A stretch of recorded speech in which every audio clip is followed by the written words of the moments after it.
Assalamualaikum warahmatullahi wabarakatuh. Pada pertemuan kali ini kita masih akan membahas tentang materi alur proses produksi. Nah, kalau di pertemuan sebelumnya di sini kita membahas atau saya memberikan contoh itu lebih ke arah produksi suatu barang. Pada pertemuan kali ini saya akan memberikan contoh ke arah proses dari suatu layanan jasa. Di sini saya memberikan beberapa contoh sekaligus. Kalian bisa melihat atau memahami bagaimana alur dari jasa di masing-masing sektor. Di sini saya memberikan contoh ada 3 sektor. Yang pertama langsung saja yaitu pada sektor alur proses bisnis jasa cuci kendaraan bermotor. Nah, kalau kita lihat cuci kendaraan bermotor itu kan yang ditawarkan itu adalah jasa. Jadi jasa dari orang yang membuka usaha cuci kendaraan bermotor. Nah, sebelum kita masuk ke penjelasannya secara singkat, di sini saya sudah menampilkan bagan dari alur proses dari jasa cuci kendaraan bermotor. Kalau kita lihat dari gambar, ini yang sebelah kiri yang paling awal itu adalah pelanggan. Nah, jadi pelanggan kan yang membutuhkan jasanya. Jadi di sini pelanggan itu akan mendatangi tempat cuci kendaraan bermotor. Kemudian pelanggan itu akan menemui bagian admin penjualan atau kasir. Di sini itu pelanggan itu meminta jasa cuci. Jadi pelanggan bilang atau memberitahuan kepada admin agar kendaraan bermotor yang dibawanya itu dilakukan pencucian seperti itu. Kemudian kalau sudah biasanya admin memberikan jawaban atau mungkin memberikan catatan. Kemudian di sini admin itu akan menghubungi staf cuci kendaraan. Jadi di sini alurnya dari pelanggan, setelah pelanggan ke kasir, kemudian kasir itu akan menyampaikan pesanan dari pelanggan itu ke staf cuci kendaraan. Nah, staf ini nanti yang akan melakukan proses cuci kendaraan. Nah, kalau misalkan proses cuci itu sudah selesai, maka di sini staf cuci kendaraan itu akan mengembalikan ke kasir atau admin penjualan. Di sini misalkan melaporkan bahwa kendaraan itu sudah selesai dicuci. Jadi di sini kendaraan selesai dicuci dan pelanggan melakukan pembayaran di kasir.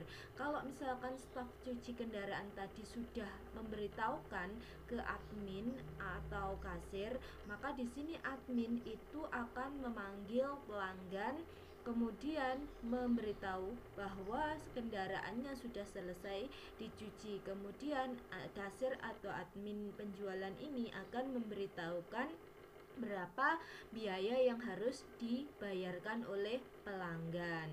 Nah, jadi sampai sini itu proses dari jasanya itu sudah selesai. Kemudian baru pelanggan itu akan menuju ke tempat kendaraan yang sudah selesai dicuci. Jadi kendaraan diserahkan kembali ke pelanggan. Jadi sebenarnya alurnya sederhana, tetapi misalkan dibuat bagan itu akan membentuk seperti ini. Jadi misalkan kalian punya usaha sesederhana apapun, selama itu bisa kalian buat alur atau bagan, itu lebih bagus karena di sini itu usaha kalian itu jelas. Jadi alurnya itu mau kemana, dari tahap ini kemudian ke tahap ini, kemudian tahap itu ke tahap ini. Nah, ini bisa jadi akan menjadi panduan, mungkin tidak hanya sebagai pelaku usaha tapi juga pelanggan atau mungkin konsumen. Nah, kalau misalkan alurnya jelas, jadi konsumen misalkan ingin memberikan komplain, misalkan ketidakpuasan, katakanlah seperti itu, pelanggan pun akan jelas komplainnya kemana, bermasalahnya itu berada di tahapan yang mana. Jadi itu perlu juga diperhatikan dengan baik. Jadi kalau misalkan tadi itu saya jelaskan menggunakan kalimat. Jadi berdasarkan gambar di atas, alur proses yang terjadi yaitu yang pertama tadi, pelanggan meminta jasa cuci mobil dan menghampiri kasir untuk memesan jasa cuci kendaraan. Jadi yang awal tadi pelanggan kan mendatangi kasir. Kemudian di sini pelanggan itu memberitahukan ke kasir bahwa dia ingin memesan jasa cuci kendaraan serta melakukan pembayaran terhadap jasa yang dipesan. Di sini juga tergantung. Biasanya ada yang dibayar di awal tetapi juga ada dibayar di akhir. Kemudian yang tahap selanjutnya itu kasir memberikan surat perintah kerja kepada staf cuci kendaraan, yaitu berdasarkan pemesanan yang dilakukan oleh pelanggan. Kemudian selanjutnya kendaraan telah selesai dicuci, maka pelanggan akan melakukan pembayaran ke kasir. Jadi kalau misalkan ini untuk jasa yang dibayarkan di akhir, kalau yang ini untuk yang dibayarkan di awal. Jadi kalau misalkan di akhir, maka setelah kendaraan selesai dicuci dan admin atau kasir mendapatkan laporan dari staf cuci mobil atau kendaraan, maka di sini kasir tadi memberitahukan kepada pelanggan berapa harga yang harus dibayarkan. Kemudian pelanggan itu akan membayarkan sesuai dengan apa yang diberitahukan oleh kasir. Setelah pembayaran selesai, kendaraan pelanggan diserahkan kembali kepada pelanggan. Jadi itu alur dari bisnis jasa cuci kendaraan bermotor. Kalau seperti ini jelas bagaimana alurnya, kemudian terkesan profesional. Jadi seperti itu akan konsumen atau pelanggan itu mendapatkan layanan yang baik, kemudian menganggap bahwa usaha jasa ini itu profesional. Sudah. Nah, terus kemudian yang selanjutnya itu adalah contoh alur proses pada restoran. Jadi di sini itu lebih ke arah layanannya ya, bukan produk dari makanannya, tetapi di sini saya memberikan contoh itu lebih ke arah layanan dari sebuah restoran. Kalau kita lihat itu dibedakan menjadi dua, yaitu yang pertama adalah full service dan yang kedua adalah quick service. Kalau dari gambar itu yang bagian atas yang lebih panjang itu adalah full service restoran. Kemudian yang bagian bawah yang pendek itu adalah quick service atau fast food, dikenal dengan fast food, itu yang pendek ini.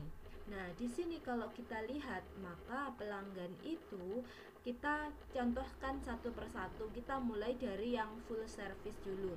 Kalau dari gambar, pelanggan itu mendatangi restoran full service, maka di sini pelanggan tadi itu akan melakukan order menu yang pertama ke waitress atau kasir.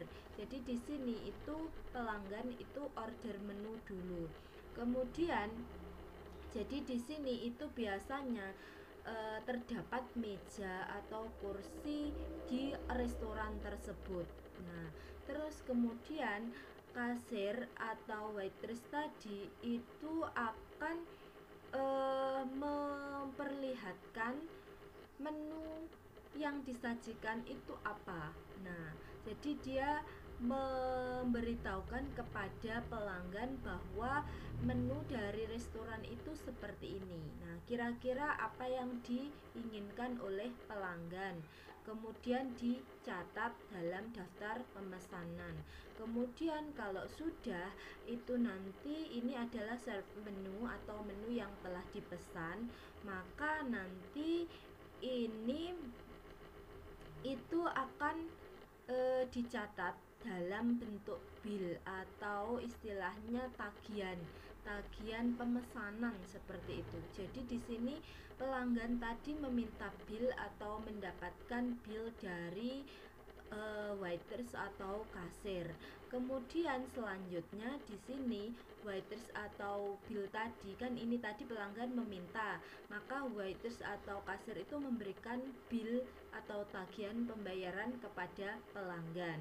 Nah, kalau sudah di sini pelanggan itu akan membayar atau payment ini. Jadi pelanggan yang sudah mendapatkan bill atau tagihan dari pemesanan menu yang telah dilakukan, maka nanti pelanggan itu akan melakukan pembayaran atau payment. Nah, pelanggan melakukan pembayaran ini berdasarkan bill yang sudah diterimanya. Kalau misalkan sudah sesuai, maka di sini pelanggan ya tinggal melakukan pembayaran saja. Nah, selanjutnya kalau sudah dilakukan pembayaran, maka nanti pelanggan sudah bisa meninggalkan restoran. Seperti itu. Beda dengan kalau yang quick service atau fast food, itu yang pertama pelanggan ini menuju ke kasir melakukan order menu langsung. Nah, kan biasanya sudah istilahnya disajikan atau diberikan list dari menu yang ada. Kemudian langsung ketika pelanggan itu menentukan, oh saya ingin menu ini, maka langsung pelanggan itu melakukan pembayaran atau payment, jadi tanpa diberikan bill terlebih dahulu. Kemudian baru pelanggan itu nanti akan mendapatkan menu yang telah di order. Jadi pelanggan membawa order makanan dan minuman di sini. Jadi itu bedanya. Kalau misalkan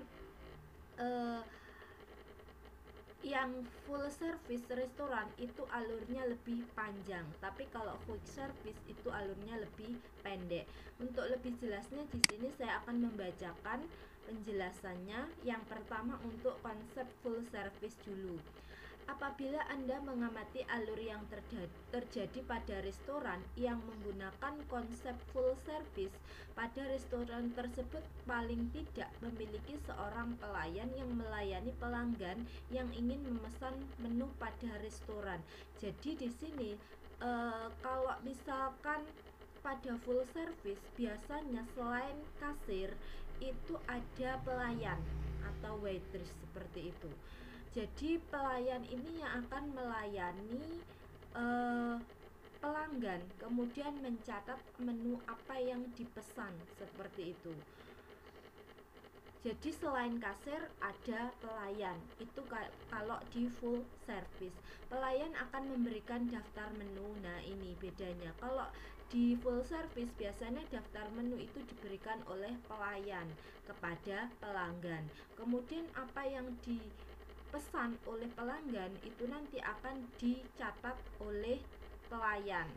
Kemudian pelayan itu akan menyampaikan ke bagian kasir.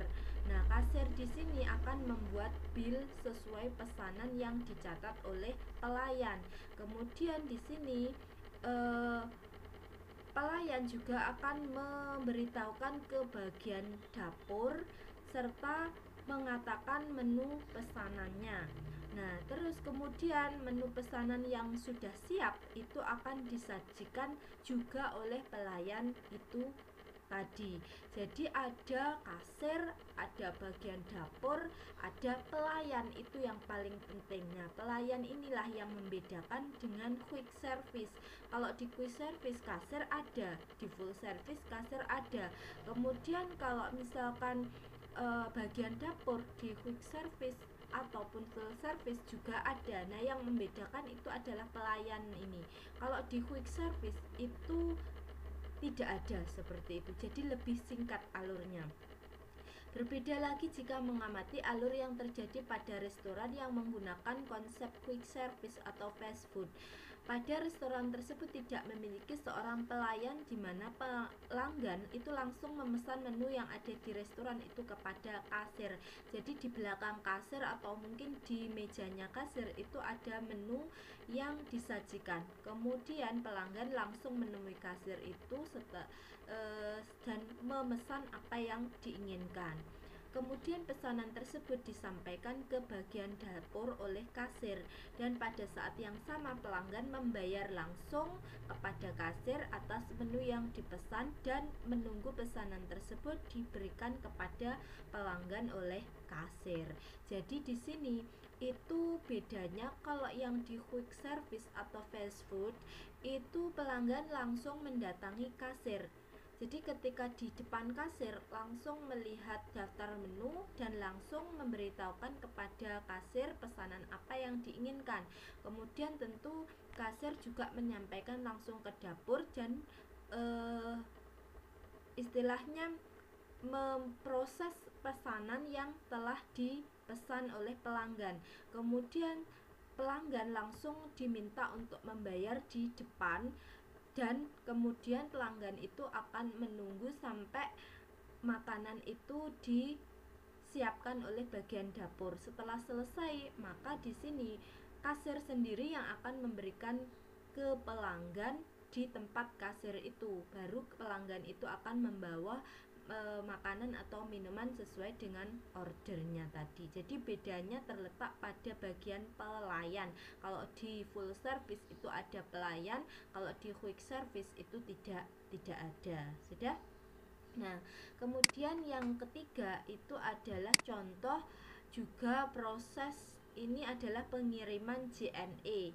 Nah, kalau misalkan sekarang itu yang lagi banyak istilahnya membuka peluang kerja itu adalah proses pengiriman atau JNE. Apalagi dengan situasi masa pandemi sekarang ini, orang-orang biasanya lebih suka belanja secara online. Nah, di sini otomatis peran dari jasa pengiriman itu sangat vital. Banyak sekali selain JNE, misalkan pos, kemudian ada Tiki, ada kemudian JNT dan sebagainya. Itu adalah usaha yang bergerak di bidang pengiriman. Nah, ini contoh adalah pengiriman JNE. Di sini saya mencontohkan alur proses pengirimannya. Nah, secara garis besar saja. Di sini ketika kita ingin mengirimkan suatu barang melalui JNE, maka akan melalui proses ini. Yang pertama adalah konsumen mengantar paket ke agen atau subagen atau counter JNE terdekat.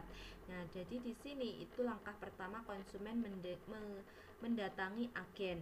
Kemudian di sini agen itu akan menampung paket konsumen hingga di pick up oleh petugas JNE cabang setempat. Jadi kalau sudah menerima, maka di sini itu ditampung dulu di agen. Kemudian yang ketiga, paket tiba di kantor JNE cabang untuk dilakukan sortir alamat tujuan, layanan paket, packaging, input database, dan pengecekan lainnya. Pokoknya di sini itu dilakukan pengecekan seperti itu. Biasanya di kantor JNE cabang itu berada di kabupaten atau mungkin kalau di kota ya di daerah kecamatan atau di daerah kawasan yang menjadi letak dari JNE cabang. Kemudian kalau sudah selesai dicek dan direkap, disortir seperti itu, maka akan tiba di status in transit ini. Jadi paket tiba di warehouse JNE Jakarta, ini contohnya di Jakarta, untuk diproses update status AWB dan transit untuk selanjutnya diproses ke tujuan JNE cabang paket tersebut. Media bisa dengan menggunakan pesawat atau kargo darat jika misalkan tujuannya jauh seperti itu. Kemudian selanjutnya paket tiba di kantor JNE cabang dan dilakukan proses update status AWB. Kalau yang JNE cabang ini itu adalah kantor JNE yang menjadi tujuan, kota tujuannya. Kalau yang ini tadi itu adalah kota asalnya. Proses sortir dilakukan kembali berdasarkan alamat tujuan dan layanan paket. Paket didistribusikan ke agen dan subagen JNE. Jadi di sini itu di kantor cabang kota tujuan, maka kembali dilakukan sortir atau pengecekan alamat dan layanan paket. Kemudian kalau sudah selesai pengecekan, biasanya didistribusikan ke agen atau subagen. Nah, ini ada dua kemungkinan, yaitu yang pertama JNE cabang mendistribusikan paket ke seluruh agen atau subagen yang berada di area kirimannya. Untuk catatan, alamat berada di kabupaten, kecamatan, luar kota. Kemudian selanjutnya di sini alurnya kurir mengantarkan paket ke alamat penerima. Maka di sini kalau sudah diterima oleh penerima, maka statusnya adalah delivered atau sudah terkirim. Kemudian ada kemungkinan yang lain, di sini langsung kurir mengantarkan paket ke alamat penerima tanpa berada di agen ini. Nah, alamat penerima biasanya harus berada di area antar JNE cabang. Jadi ini kalau misalkan yang lebih panjang, kalau ini yang lebih pendek. Jadi tergantung dari kota di mana paket itu menjadi tujuan dikirimkan. Kalau lebih jelasnya kita baca penjelasannya. Nah, terlihat di flowchart. Flowchart itu alurnya tadi. Data di atas setidaknya akan ada 6 sampai 8 tahapan proses pengiriman sampai akhirnya barang tiba di alamat penerima. Dari semua tahapan di atas bisa terjadi kemungkinan keterlambatan atau delay. Tapi sebagai konsumen atau penerima biasanya tidak menginginkan terjadinya keterlambatan, tetapi ada kalanya bisa jadi kemungkinan terjadi. Nah, tergantung dari kondisi real di lapangan, bukan di sistem JNE. Misalkan pengirim mengirimkan paket dari subagen, maka akan ada proses pengantaran barang dari agen sampai ke kantor cabang JNE. Jadi di sini tergantung di mana kota itu, dan juga tergantung di mana pengirim itu meletakkan barang di subagen atau langsung di kantor cabang. Dan itu memerlukan waktu terlebih. Jika paket dikirimkan pada waktu sore hari, maka kemungkinan keesokan harinya baru akan diproses oleh JNE cabang. Jadi terjadi banyak kemungkinan yang bisa menyebabkan suatu barang atau paket itu terlambat untuk sampai di tangan penerima. Selanjutnya untuk penerima, jika alamatnya terletak di luar ibu kota, provinsi atau kabupaten, maka hampir dapat dipastikan barang akan tertahan dulu di kantor cabang atau agen atau perwakilan JNE sebelum didistribusikan. Jadi ini bedanya. Kalau biasanya di kota itu proses pengiriman itu jauh lebih cepat daripada di daerah. Kenapa? Karena kalau di kota biasanya titik pemberhentiannya itu sedikit. Sedangkan kalau di daerah, apalagi di daerah yang jauh dari pusat kota, maka itu akan melalui beberapa titik pemberhentian yang lebih banyak daripada yang di kota.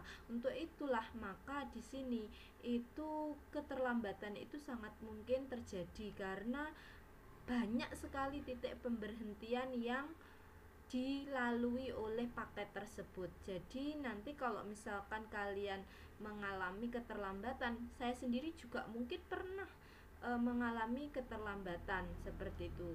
Tetapi mungkin saya juga kurang tahu alurnya seperti apa. Nah, dari sini saya jadi tahu bahwa kalau misalkan di daerah, misalkan seperti rumah saya, itu kan juga termasuk agak jauh dari kota. Nah, jadi di sini itu akan melalui subagen dari cabang dulu, kemudian agen, subagen, baru mungkin kurir. Nah, jadi itu akan melalui beberapa tangan, istilahnya seperti itu, sehingga sampainya dari paket itu juga lebih lama daripada kalau kita tinggal di daerah kota. Saya mengalami ketika saya menuliskan alamat rumah dengan alamat sekolah, itu sampainya itu beda. Kalau di sekolah karena di wilayah perkotaan, maka itu lebih cepat nyampainya. Tapi kalau misalkan saya menuliskan alamat itu di rumah yang agak jauh dari pusat kota, maka di sini sampainya barang itu juga menjadi lebih lama. Jadi itu adalah contoh pengalaman yang bisa menjadi bayangan atau mungkin referensi ketika terjadi keterlambatan. Tapi kalau misalkan keterlambatannya itu nemen, istilahnya tidak bisa ditoleransi, maka di sini kalian bisa mengajukan komplain. Dan pada ujungnya kalau komplain itu tidak ditanggapi, kalian bisa mungkin beralih ke jasa pengiriman yang lain, karena kalian konsumen dan saya yakin konsumen itu adalah raja yang harus dilayani dengan baik, seperti itu. Jadi usahakan ketika kalian itu bekerja pada bagian usaha atau wirausaha, sebisa mungkin kalian itu memuaskan konsumen atau pelanggan. Jangan sampai diusahakan, jangan sampai konsumen itu kecewa, karena itu nanti akan mempengaruhi branding dari usaha Anda. Sudah, mungkin itu adalah contoh alur dari proses jasa, lebih ke arah jasa, karena contoh saya pertemuan sebelumnya kan lebih ke arah produksi barang. Nah, kalau di sini hari ini pertemuan kali ini itu adalah di bagian jasa. Sudah, semoga apa yang saya sampaikan hari ini bermanfaat. Kalian bisa mendapatkan bayangan atau gambaran mengenai proses dari bisnis jasa, alurnya seperti apa. Terima kasih untuk pertemuan kali ini. Saya akhiri, wassalamualaikum warahmatullahi wabarakatuh.